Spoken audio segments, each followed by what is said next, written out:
এবার দিল্লিতে ইন্ডিয়া জোটের বৈঠকে গেল মমতা বন্দ্যোপাধ্যায়। কংগ্রেস নেত্রী সোনিয়া গান্ধীর পাশে বসে ইন্ডিয়া জোটের বৈঠক সারলেন তিনি। একটা সময় এই মমতা বন্দ্যোপাধ্যায় ক্ষমতার জেরে সিপিএম, কংগ্রেস, বিজেপি এবং আরও যে অন্যান্য দলগুলো আছে তাদেরকে হেয়তা করেছেন।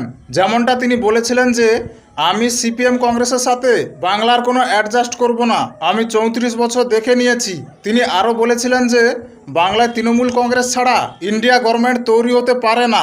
আর সেই মমতা এখন নিজেকে প্রাসঙ্গিক করে তুলতে জোটের আশ্রয় খুঁজছেন। সত্যি সময় কত কি দেখিয়ে দেয়, তাই না? আচ্ছা, যার নিজের দলের এখন 3টে ভাগ, তার কি দাপট আর আগের মতো থাকবে? তাকে কি সমান সমান জায়গা দিয়ে বাকিরা এগোবেন? সোনিয়া গান্ধী আজ ডেকে পাশে বসিয়েছেন ঠিকই, কিন্তু মমতা বন্দ্যোপাধ্যায়ের কথা শুনবেন কি? আগের মতো গুরুত্ব দেওয়া হবে কি? কারণ মমতা বন্দ্যোপাধ্যায় শুধু তো ক্ষমতা হারায়নি, তার দলটাকেও হারিয়েছে। দিল্লিতে গোটা দেশের নেতাদের সামনে তার দেওয়া টিকিটে জেতা সাংসদরা শুভেন্দু অধিকারীর সঙ্গে বৈঠক করছেন। যার নিজের দলের লোকেরা তার কথা শোনেনি, তাহলে অন্যরা কি শুনবেন?